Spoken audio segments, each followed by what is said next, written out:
Earlier this week, I had the awesome privilege of being invited to attend the Broadway for Biden fundraiser, and it was absolutely incredible. One amazingly talented performance followed by another and another, each unique and special and moving in their own way. I felt like I kept getting to open a new day in an advent calendar full of the best chocolate on earth. Each one wildly different from the last, yet just as good. And while I was completely blown away by the parade of talent on display, there is this one thing which I just can't stop thinking about. Something that hit me that night. Something I've heard Biden say before many times, but never in person, and never after watching an absolute tsunami of theatrical talent share their passion for re-electing our president, because they understand what's at stake if we don't. That their very existences could be at stake if we don't. He described what it was that made him decide to run. It was a moment. The moment when then President Donald Trump was asked about the Nazis marching in Charlottesville. When asked about peaceful protester Heather Heyer being mowed down and murdered, he said there were very fine people on both sides. And when President Biden heard that, he said, I could no longer sit on the sidelines because the President of the United States had just drawn a moral equivalency between those who stood for hate and those who stood against it. He went on to say, you see, I believe silence is complicity, and I would not be silent any more than you were. So I ran. And those words hit me like a Mack truck. To hear him say that in that beautiful theater full of human beings who just want to live their lives authentically, to live without hate, to truly be judged by the content of their character and not by the color of their skin, to be able to love who they want and dress how they want without hurting anyone, and to have the same rights as everyone else. People who want to worship their faith openly and without fear of violence. What I realized was this was a good man. Joe Biden is a good man, driven by doing good. Such a glaringly obvious distinction between himself and Trump. A seemingly simple idea that a president should be guided by what is right and not by hate. Standing before me that night was a man who wants to work to make this world one where marching with tiki torches and rifles through city streets while spewing vile anti-Semitic slurs is undeniably bad. Where driving your car through peacefully assembled protesters is irrefutably wrong and not remotely comparable to those who showed up to protest against unabashed prejudice. A man who doesn't see two sides to what happened that day. Joe Biden is a man who understands exactly what kind of threat to this country someone like Trump poses. Former Deputy Assistant Director of the FBI's Counterintelligence Division, Peter Strzok, is also someone who understands the threat posed by Donald Trump. He knows all too well. Peter, who co-hosts the Cleanup on Aisle 45 podcast with Allison Gill, joins me today to discuss Trump, but also how MAGA has become much more than just their melon-hued messiah. Many of them are radicalized now, as we saw on January 6th. And the threats of continued violence are real, very real. This is an outrage. And like Heather Heyer said before she was tragically murdered in Charlottesville that day, we have to pay attention. Welcome to the Are You Effing Kidding Me podcast, Peter Strzok.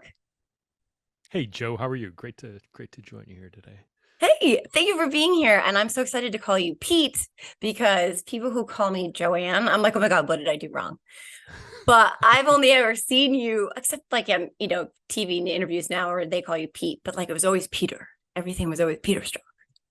Yeah, most people do go with Pete. I mean, my parents call me Peter, but that's also because my father is Peter, so he tended to be Pete, and I was Peter. But for the most part, yeah, everybody calls me Pete. So Okay, cool. That yeah. that makes it easy for me. And it's weird again because when people call me Joanne, because that's one of those names where I'm like, that just never suited me. It's like it sounds like that old lady in the back of like an aerobics class who's like, I don't know if to do all the exercises. I just don't feel like I've ever been a Joanne. So my ex-husband and my former boss and one of my sisters call me Joanne. Otherwise, I'm in trouble. So we're gonna go with Pete.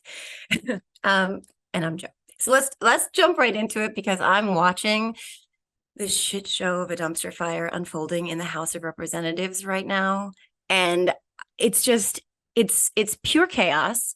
But honestly, the thing that I can't shake is that it feels like with a lot of members in that conference right now, that they're trying to accomplish from the inside what they tried to accomplish and failed to accomplish from the outside on January 6th. It sort of feels like that to me. It's sort of the same attack on our democracy.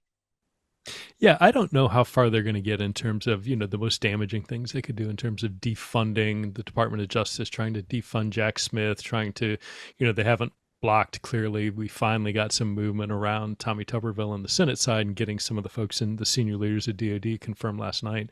So to what extent the Republicans could actually achieve anything other than sort of talking points, they could shut down the government for sure. And I think, what that, ironically enough, what that tends to hurt are the lower level government employees who live paycheck to paycheck, which the average House Republican could give a damn about. So, they might not have any incentive. It's clearly embarrassing to Kevin McCarthy. I don't know how he and if he escapes the end of this still as the Speaker of the House. But I hope that the average American is listening and watching this, and it is pushing them away from the craziness. But all the polling that seems to be coming out around Trump, I don't know that people are listening.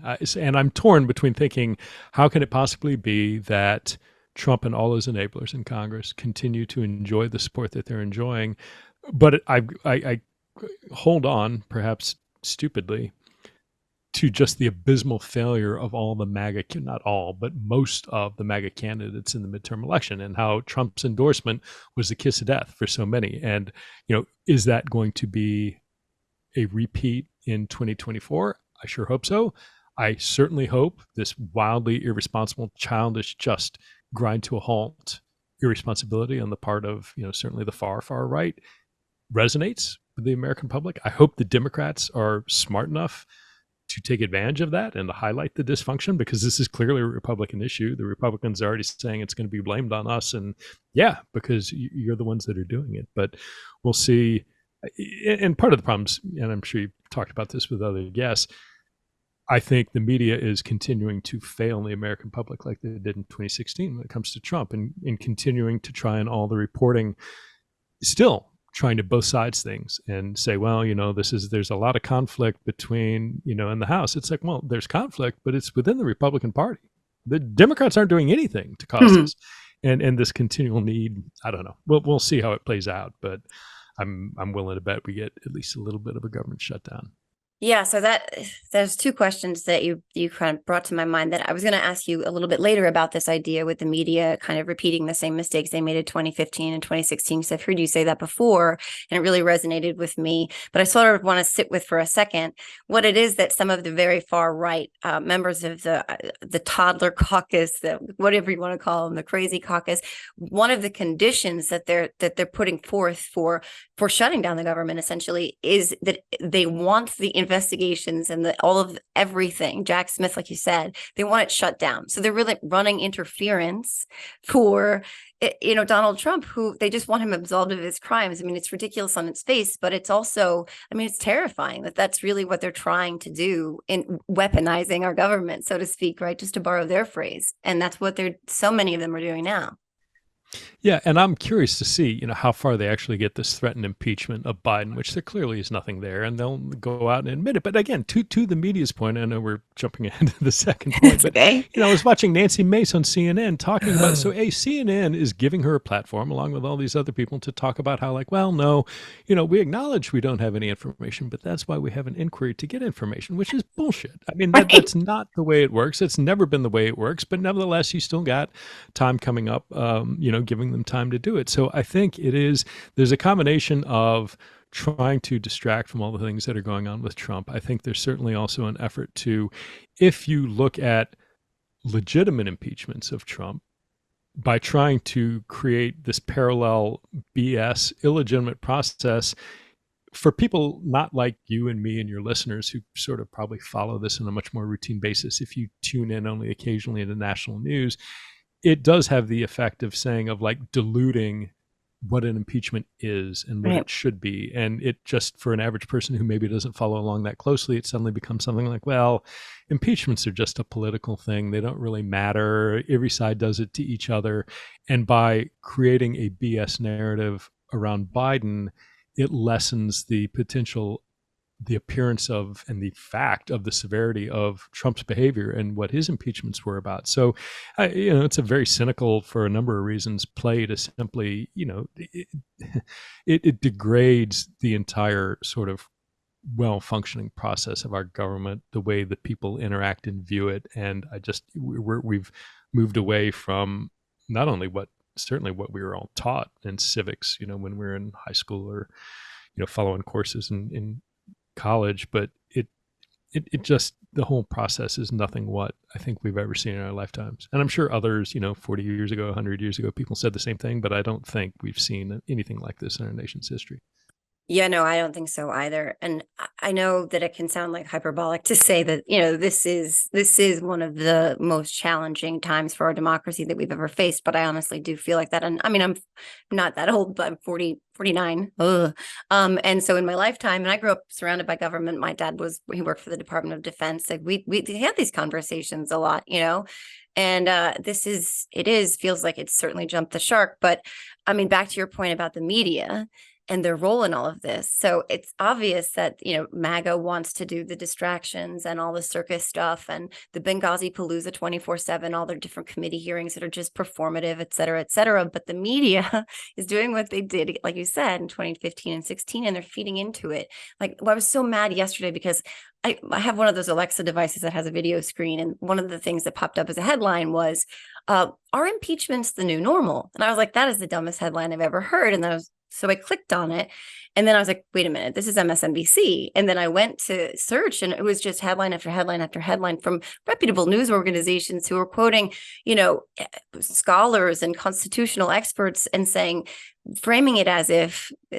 what's happening now, which is so crazy and so baseless, is such an abuse of our democracy and this very grave thing we have in this mechanism of impeachment. They're using it as a tit for tat. And what's happening is the media is framing it as there were impeachments on both sides. And I just saw Biden speak in New York City the other night, and it was incredibly moving and powerful because he was talking about the impetus for him running was really when he heard Donald Trump, both sides, Charlottesville, and making that, that moral equivalency between right and wrong, and making the moral equivalency between the Nazis and the protesters protesting the Nazis. And it's sort of like what the media is doing and framing all of this now. It's like, well, Biden had documents, and Biden's son got indicted, and it's like Biden's son's not running for any office. He was never elected. They're doing the same thing to this impeachment inquiry sham. And it's like you said, it just dilutes what happened to Donald Trump, what he deserved, which was extorting Ukraine and then inciting an insurrection. But the media is making my friends in the suburbs go, well, it's all the same, because they're not in the weeds on this. Who can be? Like, really, if it's not what you do, you can't pay close enough attention. And it's really dangerous, as you know, firsthand.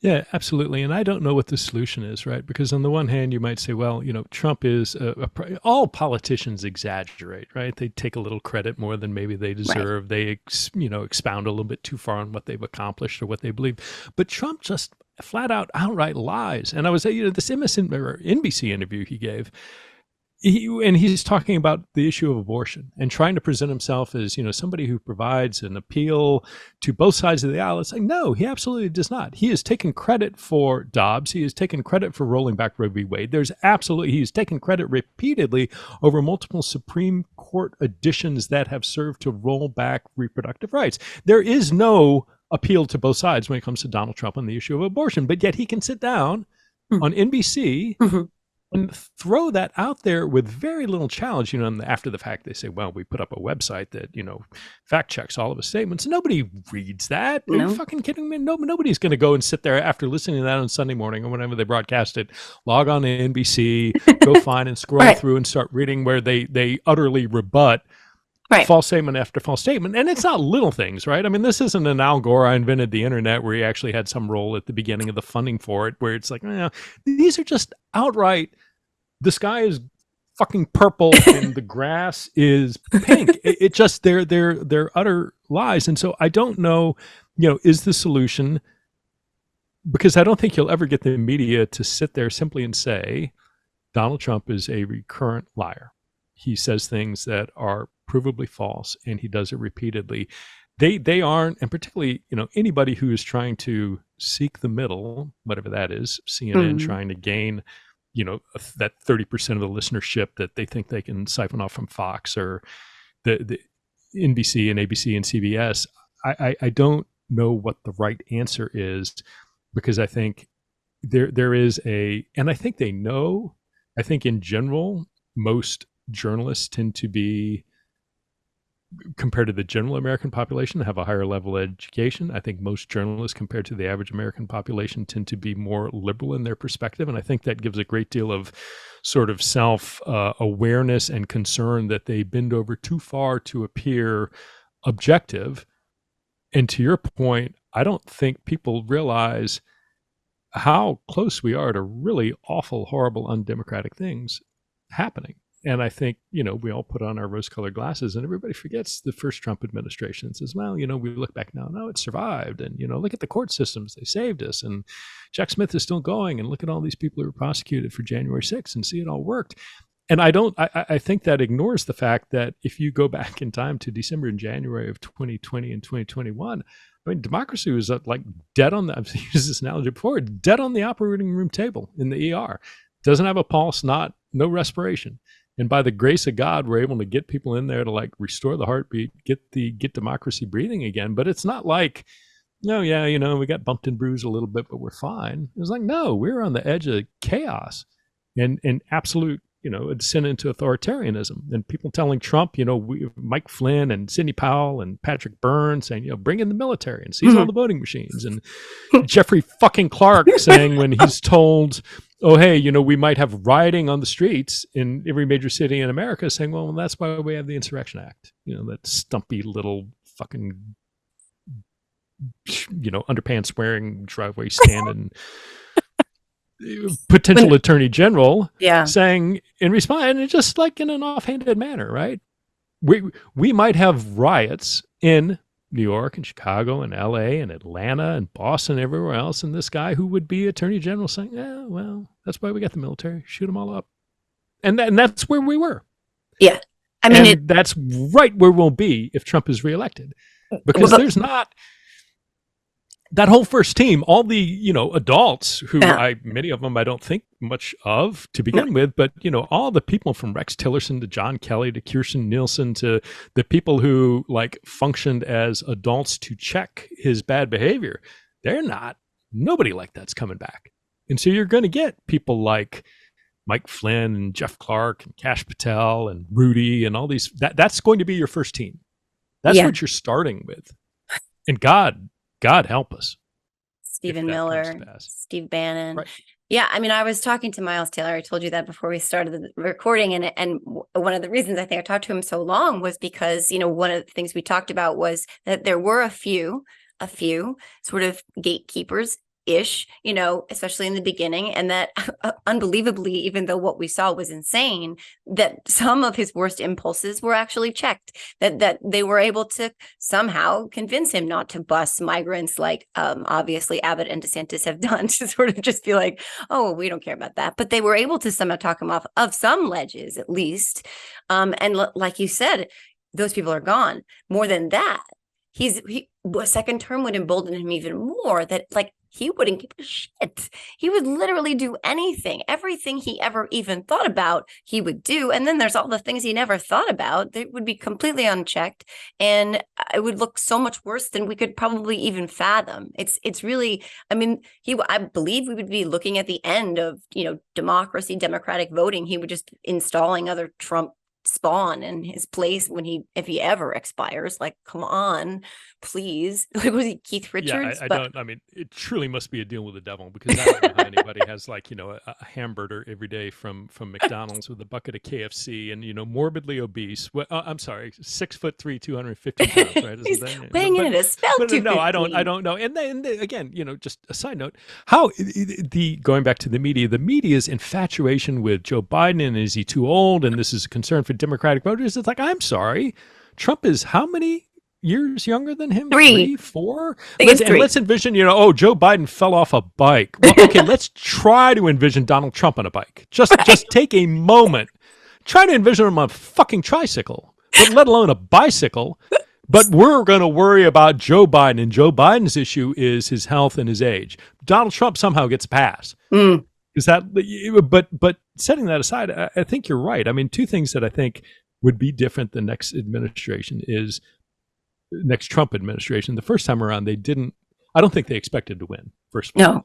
Yeah, I heard that too. They were all surprised. I think they understood that they lost many, many months at the beginning getting people in place, getting loyalists in place, in part because they weren't expecting to be there, in part because they weren't prepared. And I think what you're seeing now, and again, none of this is hidden. They're telegraphing all of it, but you have these think tanks essentially out there identifying loyalists that they're going to install, and identifying people who are, you know, presumably disloyalists, people who are actually committed to upholding the Constitution, that they're going to remove.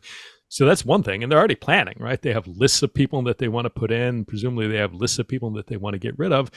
And then the second thing, which is as terrifying, if not more terrifying, I don't think until the very end of the presidency, Trump really fully came to understand the importance of having loyalists in charge of people with the guns, right? He didn't understand that he needed somebody, not just at DOJ, but at the FBI, that he needed somebody at DOD, that he needed people that when it came to, like, you know, the fancy political term, the coercive power of the state, the people who have the arms, the people who can put down rioters and lock you up and put you in jail, the need to absolutely control that. And if you look at, you know, a lot of authoritarian regimes abroad, so the first thing you do, you get some, you know, there's a coup d'etat. The first thing the person does is they put their loyalists in charge of the Ministry of the Interior. They put them in charge of the, you know, the army. They put them in charge of the security services.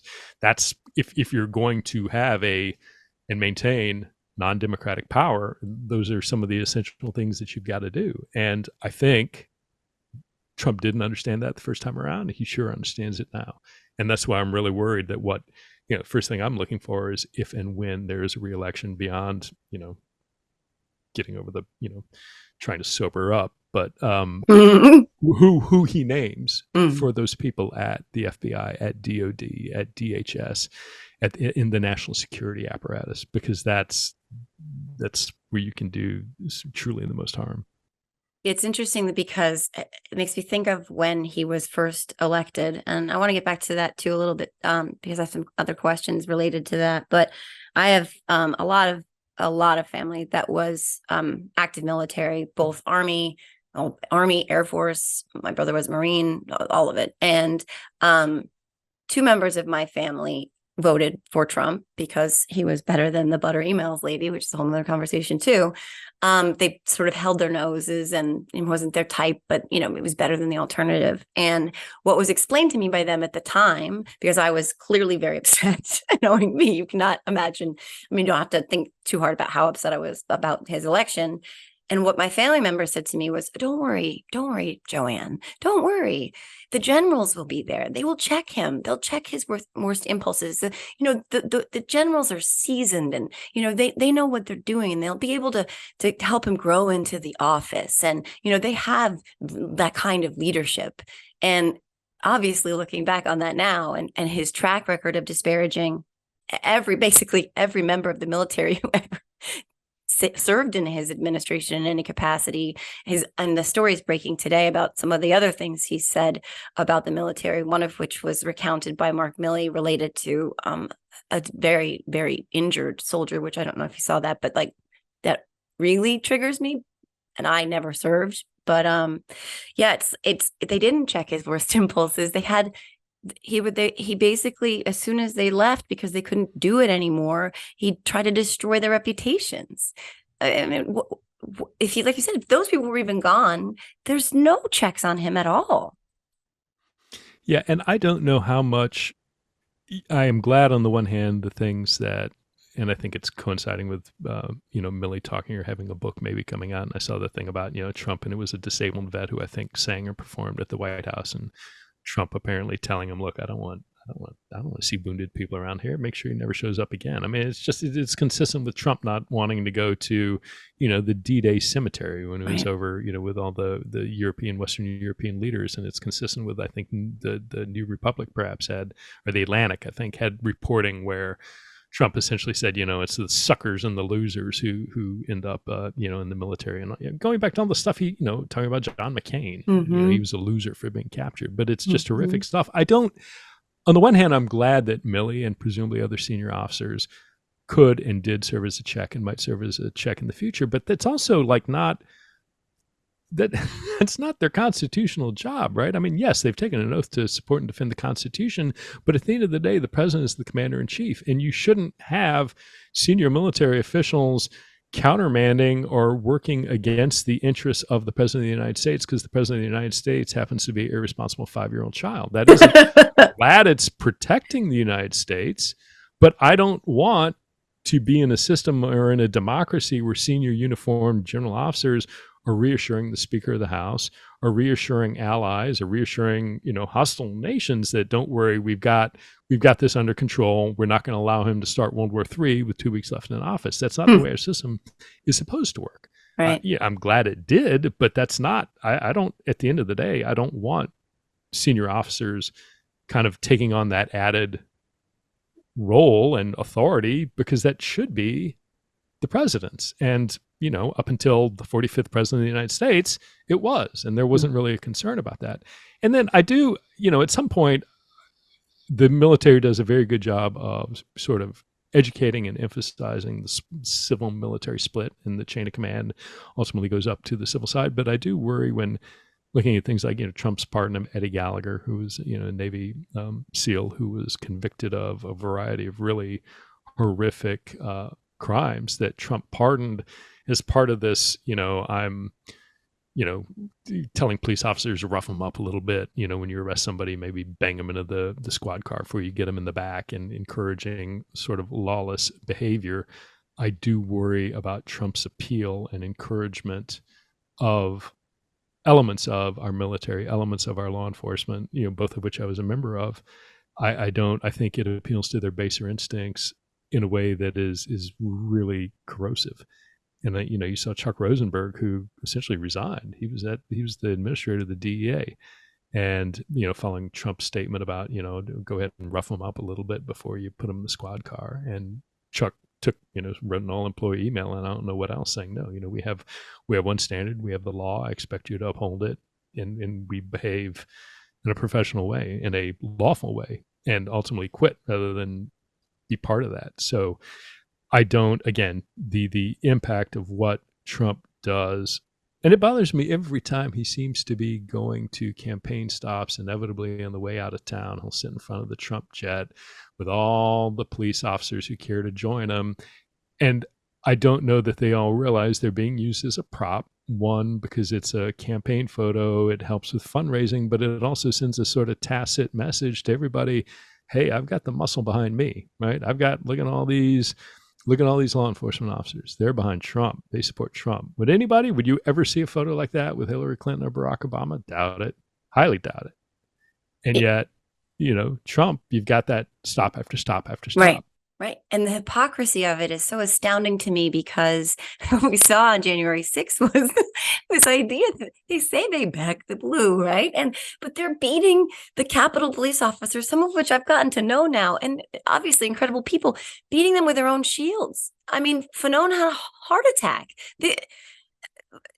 Sicknick died. I mean, the hypocrisy of him standing there with police officers anywhere after sort of a sanctioned attack on, their brothers in arms. It just, I don't understand. And I still don't understand it. And it's sort of echoes this thing with the military too, from John McCain to the widow that he attacked and disparaged, to the Gold Star family, to the suckers and losers comments, and John Kelly recounting something he said at Arlington, to the story in the Atlantic today about the disabled veteran.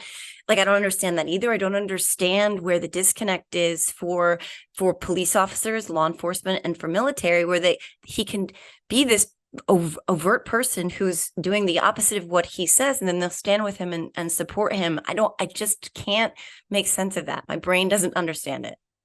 Yeah, it's frustrating for sure. I mean, I think there are a variety of things that go into it. I think sometimes a lot of those folks don't pay a lot of attention to the details. And so they go, Trump's a Republican candidate. I've always been a Republican. He's strong law and order, and they don't really think about it, or they don't know, or their buddy's doing it. So they say, okay, well, it's cool to meet any former president. He's got a plane. Yeah. So they, and aren't thinking. And I've often, exactly what you said. I don't know how you would. My question to any of those officers would be, okay, like, how do you back the blue? There is a code, right? As a former FBI agent, I'm part of that community. An FBI agent is very different from state or local police, but it's all one big community, and there is a code. And it's like, how do you support a guy who on January 6th his followers beat the shit out of 120, 140 plus officers? What do you tell the Metropolitan Police Department? What do you tell the Capitol Police? How do you support, like, standing there next to the guy with your thumbs up, smiling? What not 1, not 10, not 20, not 100. And I don't know the exact number. I think it's in the 140s of officers who were injured and died because of January 6th. How do you support standing next to the man? I don't know how you, if that is asked, how you answer that. And I think some of it is, and it goes to the broader sort of base of support, it is, once you've bought into something, the power of denial is so extraordinarily strong, certainly when coupled with the shame and embarrassment of admitting that you've been suckered. And continually, the deeper you go down that path, the harder it is to own up to it. And the amount of, again, embarrassment and shame, of feeling dumb, of feeling stupid, of feeling duped, the more you are down that path, the harder and harder psychologically it is to sort of come around. And so you'll buy into crazy theories that, of chemtrails, that are of people harvesting adrenochrome from children, and, Right. basement pizza pie. I mean, just crazy fucking stuff that should be clearly, blatantly false, but there's such personal buy-in. And particularly when there's a divide of, like, he resonates with me because I'm not a coastal elite or an educated coastal elite. And, if you're already concerned that, well, I've got a friction point about, I don't have that same level of whatever it is, education, cosmopolitan and cultural exposure, whatever. If you differentiate yourself that way, and inherently there's a little bit of insecurity about whatever you don't have, it's the same thing, I'm sure. But if that is part of what your identity association is with Trump, to sort of own that is hard. And I think, I don't know. But I mean, it's not just in, at the end of the day, the last sort of took away thought on all this. I mean, Trump is harnessing something, right? I mean, he caused it, but it is, he didn't, it was there, right? I shouldn't say he caused it. It was something that he was able to make form out of and harness the energy of. But that, whatever it is, that feeling of disenfranchisement, that latent racism, that sort of Christian nationalism, whatever all those different factors are, that some of them really ugly, weren't created by Trump. They were things that Trump sort of took advantage of and is harnessed. So, I mean, when that hamburger finally does, the last one, catch up with them, it's not like all this is going to disappear. That's still stuff that we're going to have to face as a nation, and it's not pretty at all. No, and I foolishly used to think, because I've definitely been accused of being a little bit naive, and I used to think that once Trump, was out of office, that sort of this movement would sort of evaporate, that their leader was gone and removed of his power. And obviously that's not happened. In fact, the Republican Party's picked up the ball and started to run with it, to the point where, it's really hard to squeeze out sort of a normal Republican anymore in the mix. And you're right. The thing about him is that he exposed what was already here, but used to think that it sort of needed to stay in the shadows. And instead, what he did was he gave it life and legitimacy. And when you tell someone, because it's all about grievance, really, I think it's all about grievance, whatever that's based on, whether that's based on ethnicity or gender or race or something, anyone does anything different, there's this personal grievance. And he tapped into that because it was pre-existing, and because they'd felt like they had to sort of stuff it down for so long. There's to have someone come along. I think of him as a black light on that hotel top comforter that you're not really supposed to sleep on or use, because everyone says they don't wash them, and so that they're covered in bugs and all sorts of semen and shit. I'm sorry, I don't know if I'm allowed to say semen, but I said it because it's better than cum. And now I said cum. But anyway, so I digress. But he's things escalate quickly with me. But he's like a black light, and this that was already here. But once you give life to those things, and once they can, they're like, wait a minute, hold on, I can say these things openly, and it actually means I'm not woke. It means that I'm an independent thinker. And then it's really hard to put that toothpaste back in the tube. And he's coupled with that is the component of his constant encouragement of violence, and that violence is an expression, a right you have. We saw it in California with a woman who wouldn't take down a pride flag. She's just an ally, and she was shot in the head because someone had been inundated with this constant supply of they, them, those people, the others, they're coming for, insert whatever variable you want. It's something fundamental to your life that you need to be at war now, and you need to use violence. And those are all the tools we've seen throughout the history of time that authoritarians use in their playbooks to suppress the people. And he's an idiot, but he does have a certain charm for that sort of knack. He has a knack for that sort of thing. It's crazy and terrifying.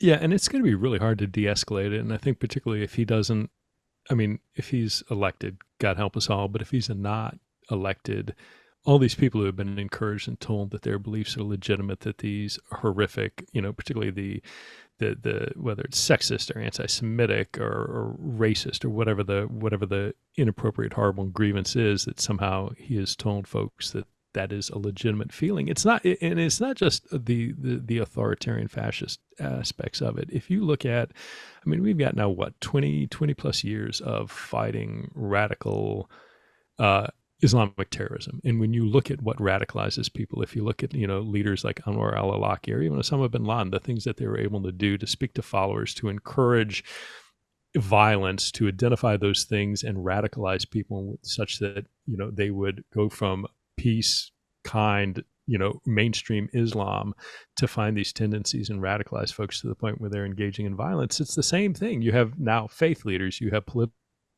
who are encouraging this really extreme behavior, telling people that it's okay to engage in violence by what?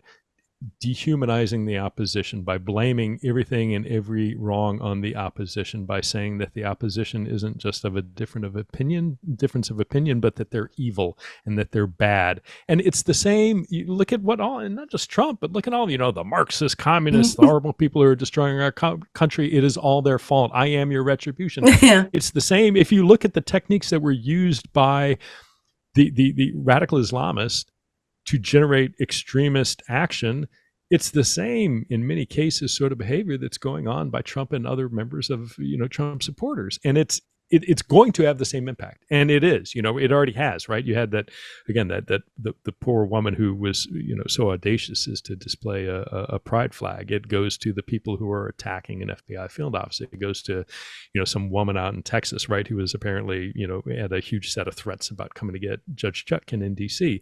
It is happening already. And it's going to get worse, particularly because now people, I think, are feeling emboldened. Those people are extremists are thinking, okay, Trump is going to come back and he's going to bring us into whatever the promised land vision they have in their head. But if that doesn't happen, what then comes, I have extraordinary worry about. I worry now a lot, but I really worry in November and December of 2024 going into 2025. Mm. I was hoping that there weren't enough of them left, that he exhausted his supply of crazies after most of them went to, not most, but a lot of them went to jail or are going to jail or got out of jail. That maybe like there wasn't like an endless, supply. They weren't like, those recreating whatever they were in the Star Trek, but that's depressing. Yeah. Right. Yeah. So good news, everybody. Right. And look, I don't think are we going to see the same thing like we did on January 6th with the crowds of, tens of thousands of people where, 1,500, 2,000 of them stormed the Capitol. I don't think so, but I do think it's quite, look at the plot around trying to kidnap Gretchen Whitmer in Michigan. Yeah. And they convicted. And again, the fucking media, right? Well, they acquitted the last 3. It's like, okay, well, how about you mention they convicted the first 9 or, nine of the first 11 or something? I mean, this was a criminal plot where people are in jail. And so that's the kind of thing I worry about. I don't necessarily worry about a massive mob descending on the courthouse in D.C. or the courthouse in Fulton County. I do worry about 10 or 20 knuckleheads in any given state deciding that they're shit lib governor / congressman / senator / attorney, whoever it is that they have some grievance against, they have local FBI office, whatever it is they feel is the oppressor, that Donald Trump, that they are part of his retribution. That's the sort of thing I worry about. And the problem, Joe, is, well, there are a lot of problems. One of the problems is, just like with lone wolf terrorism on the radical Islamic terrorist side, when you have these splinter groups, when you have lone wolves, when you have the stochastic, again, the fancy term for like self-generated, self-motivated, self-created extremism, it's hard to investigate that and get ahead of as law enforcement agencies. So whether you're the FBI, whether you're state and local police, if you have a big group that's kind of moving and coordinating, you can identify that. You can get investigations up effectively to look at it. But when you have sort of self-generating singletons or couple of few people like-minded, it's really hard to get in front of that before something really bad happens. And again, that's things I worry about. That's one of them. Yeah, and you hope, like that guy in Nevada that they got recently, the guy that ended up getting killed because he was an asshole, decided to come to the door with a gun, but he's still an asshole. But you hope, but he put a lot of stuff on his social media account, and I think that was where they became aware of him. But not everybody does that, to your point. And I talked to a lot of former Republicans who have all told me, because I have this question that I've never been able to answer, which is that why are they afraid of Trump? And a lot of them have said they're literally afraid for their lives. And it's not that a mob's going to come to their house, like you said. It's going to be maybe just this one aggrieved person who thinks that that's their senator or whatever, you fill in the blank, it needs to die, because that's what's been explained to them as is what they deserve.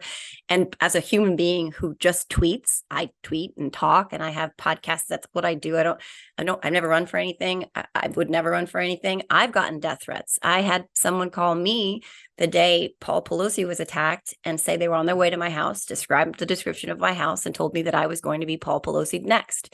And they told me they were on the way, and they sounded like they were in a car. And I've never had a death threat in my life. And I just tweet. And it's crazy to me that this is the world that's been created where that's how hopped up these people are. And that's how normalized the violence and the threats of violence and the retribution, including violence, has become. But that's a good point to pivot on. Since they want to sort of end on a high note, because that's so depressing. By the way, I've also never called the FBI until then, but I've now called the FBI several times in my life, which has always been fun. I even had a person posing as an FBI agent try to threaten me, so that was fun too. But yeah, these are the very strangest times, aren't they? It really is. But I'm glad I get to talk to you, even though these are strange times that put you in a limelight you probably never ever wanted. I'm sure you never wanted, but still, it's a strange way the world works, because here you are sharing your voice and your perspective, and it's helpful, I believe, to democracy itself. So that's a good point to pivot on. Yeah, no, I appreciate that. I mean, I think it's absolutely, it's critical, because we've all got to I mean, everybody has to lean into these coming elections, and whether it's certainly voting, certainly getting everybody, out to register and vote, but also getting involved in all the, go work as a poll worker, notwithstanding all the, God forbid you're the next, Seamus or Ruby Yeah. Freeman that have the entire apparatus directed against you, but get involved in your school boards, get involved in local politics, because it's not just pushing a Democratic or Republican agenda, it's maintaining democracy and sanity versus just some truly crazy things that are going on. And I do, again, it's and coming from a career in law enforcement and in the FBI, to the extent that people are looking at Jack Smith the way they looked at Robert Mueller, to the way they look in general that DOJ and the criminal justice system is going to give us broad justice. It's not. It may, it may give some criminal convictions. I'm certain it's probably going to give some criminal acquittals. But to the extent people are worried about things that they see that are morally wrong, that are morally unacceptable, that are inconsistent with democracy, DOJ and the criminal justice system is not going to solve that. That's only going to be solved through our participation. So, my plea, and the reason I speak, and I'm sure the reason you do what you do as well, is, to keep awareness and encourage action and awareness, because we are at a spot where we all have to be working hard, because we're closer to, I think, to horrible outcomes than most everybody believes or understands. Yeah, and that's not a partisan issue. I think that's the mistake a lot of people make, and Republicans are certainly banking on it being a partisan issue. But at the end of the day, I believe that there are far more of us who want the stability and the normalcy of the sustaining democracy than all the chaos and craziness of whatever the alternative would be. So yeah, let's keep talking, because they need to hear us. And on that note, let's switch gears, because we have just a few more minutes to my favorite part of my conversations, which is my totally random question segment. Are you ready, Peter? Pete. As close as I'm ever going to be. So okay, these are not. They're not. This is where the shame on me for not doing my homework and listening to every speed round at the end. Well, if you listen to anything you need to listen to, I asked Rick Wilson the same question as comedian Trey Crowder, and if you don't know Trey Crowder, you need to know Trey Crowder. Trey Crowder is amazing. He's fantastic. Oh my god! Oh, I just knocked my microphone. Yeah. So I asked them both the same question. I thought they would both give me the most interesting answers, and they did, because they were both very indicative of who they were. Rick's was. Okay. And either way, watch the ends of both of those if you have time, because I asked them how long they would survive in a zombie apocalypse, and their answers are very funny. But you're not getting that question, so they're not hard. Okay, and I promise you, this is not hard. It's really just like off the top of your head, what's your gut reaction? Okay. I'm from Jersey, and we take our pizza very, very, very, very seriously here. So my question to you is pineapple an appropriate topping for pizza? Absolutely not. No. Okay. No. Okay. No, New York style. I'm not New Haven. Maybe not at all. Chicago deep dish. Sorry but no, it is pineapple. No way. No how. Okay. See, no. Keep it away. Okay, good. I didn't do my research. I know you lived in Boston, but I don't know actually where you're from. Army brat. I grew up all over the place. Okay. So my father retired from the Army, went into international development. So we truly moved around the world. Okay, cool. So you don't have like a home base where it's like you have a food that like you associate with home necessarily. No. Okay. Nope. Because Boston doesn't even really have. I mean, clam chowder. I don't even know. Because but I went to school. Boston is very. It's like you got that heavy Irish influence with the culinary reputation of Irish food greatness of like the potato and cods. And no, it's not. It's not. No. I went to college in Boston, and there were a lot of steak tips and Guinness. But besides that, I don't remember much else. Fried dough. Okay. Was Van Halen better with David Lee Roth or Sammy Hagar? David Lee Roth. Yeah, right. Like, who could even be Team Hagar? Again, Sammy was great, but I mean, it was just you can't. It was a thing of the moment and the time, and David Lee Roth was them at that moment in time, and again, Sammy Hagar, great, but it's David Lee Roth. But hot for teacher. I mean, like that. You can't top that. Okay. There's 4 questions because I have a bonus question. This is the 3rd question. This might be a little more complicated. What was the worst fashion trend or like fad that you ever participated in, maybe when you were a teenager or adolescent? Because I had the big Jersey hair with all the Aquanet hairspray, and it was like bad. Probably, that's a great question. Do you remember Jerz jeans? They had like the little, like on the fly, like in the front flap, they had their little logo there. But they have a tapered leg? Did you roll the tapered leg? Yes, and and rolled it up and Yeah. yes, Yeah. embarrassingly. We called those I Cavaricis. was so goddamn awkward in high school. I mean, that was just socially a miserable point. I mean, we all are a product of our upbringing, but my teen angst and social awkwardness was very real. Oh no. Mine too. I mean, I was called Mushroom Head until I was basically like 17 because I had a bob and I sort of looked like Twiggy from Buck Rogers, but they didn't call me that, thank God, because then I would never be able to look at Twiggy the same again. Although I still think Lindsey Graham's hair looks like Twiggy, but I digress. Anyway, lots of segues there. Where did you go to high school? In Europe or in the States? No, Minnesota. Oh, St. okay. John's is just northwest of Minneapolis, St. Paul. Okay. Hours northwest. I've never been to Minnesota. It's on my bucket list. But okay, bonus question. Because we were talking about the Beastie Boys, because I told you that this was going to be a conversation about the Beastie Boys and all the myriad of uses of mayo. Your favorite Beastie Boys song? Sabotage. That is your favorite song? Yes. That's a very good song. Especially because the 45th president of the United States accused me of doing a sabotage, like because it was a pronoun, a sabotage. It's like how you do a coup. This is now reinforced as my and as I noted before, like also one of their greatest videos to accompany the song. Yes, no lie there. Although I will say Paul Revere still, since I know all the words, I guess that's probably why that's my favorite song. But I sing it with my daughter every day on the way to school. So she's 10. So when you say the wiffle bat part, it's still starting her out early. No, yeah. Well, what are you? There is nothing by the age of 10 with the internet and smartphone. Even if they don't have a smartphone, access to the internet and their friends, there ain't no way you're going to protect against it. 10-year-old girls are basically the equivalent to where I was at 17. Like she's got a skincare regimen. I didn't have a skincare regimen until I was in my 30s. She's 10. Mom, I got to do my skincare regimen. I'm going to be late. I'm like, what? Sorry, you're 10. She's like, I didn't do my mascara yet. I'm like, oh my God. What's happening? Yeah. All of her friends had boyfriends in 3rd grade. Like, what? No, like, what? It's insane. It's insane. Well, okay. So on that note, okay, where do you want to direct people? You have a podcast, So absolutely. I mean, I'm decreasingly on Twitter and social media in general. I'm just fed up with Elon, and I don't know. I think Twitter's in its death throes, but we'll see what happens. But if you want more, I'm co-hosting a podcast with Allison Gill, Mueller, She Wrote, and it's called Clean Up on Aisle 45, and we track all the sort of ongoing criminal resolutions of everything surrounding Trump. So not just Trump, but everything going on in Fulton County, all of Rudy Giuliani's proceedings with Shane Moss and Ruby Freeman, all the disbarment proceedings with John Eastman. But if there were bad, illegal, immoral activity coming out of Trump that is still being resolved through the justice system, we talk about it. So tune in. It's free. It's, interesting. And again, that's awesome. Every week. Yeah. And you're going to be very busy. Give you plenty of stuff to talk about for a while to come. So, yes. Well, I'll be listening. Rudy's got to come. The judge said, "Rudy, you've got to show up for the sentencing phase of his defamation lawsuit against Shane Moss and Ruby Freeman." So he's going to be in D.C. starting in early December, I think, for that trial. Awesome. Will they be there? Because I want them to be able to face him. I hope so. I don't know if they're.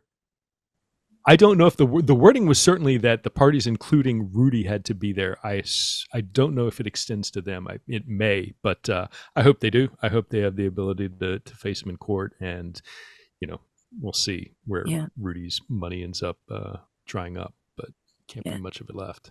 I mean, that sort of just encapsulates everything that's been going on in this country. These two volunteers into participating in democracy and this evil, fucking horrible troll. Right. Yes. Yeah. Yes. Yeah. I hope life's totally turned upside down with no deep pockets or basis support to protect themselves. Yeah, it's awful. And death threats. Yeah. But they're going to get their day. And justice, I believe, because Preparar put this thought in my head a long time ago, that justice does make its way around eventually. We just sometimes have to be patient, but I do believe that justice finds a way. And so thank you so much for this conversation. Yeah, it's been great. I'm really glad to meet you face to face, but it's over a computer. But either way, this has been amazing. We'll be definitely listening to your podcast, especially as these trials come down. And thanks everybody for listening to the Are You Effing Kidding Me podcast. My guest today was Peter Strzok. Pete Strzok. And have a great day. And everybody else, I'll see you next Saturday. Look, I think we can all agree, if we can't agree on much else, that these are pretty crazy times, and navigating all of that every day can be pretty stressful. In my case, add 2 middle schoolers, and there are just some days where I'm dragging myself across the finish line. And then there are the nights when a glass of wine or 2 fits the de-stress bill. But let's be honest, I'm a busy mom. I can't be waking up feeling like crap, whether that's that second glass of wine I had or eating my daughter's leftover chicken fingers because I didn't want them to go to waste. Either way, enter Z-Biotics. Here's how you use it. Step 1, have a Z-Biotics. For best results, make Z-Biotics your first drink of the night. Step 2, drink responsibly. Pace yourself, hydrate, and get a good night's sleep. Step 3, enjoy tomorrow, wake up feeling refreshed and ready to take on the day. Z-Biotics Pre-Alcohol Probiotic, your first drink of the night for a better tomorrow. Engineered by a team of PhD microbiologists, Z-Biotics is a probiotic drink that breaks down the byproduct of alcohol, which is what's responsible for those rough mornings after drinking.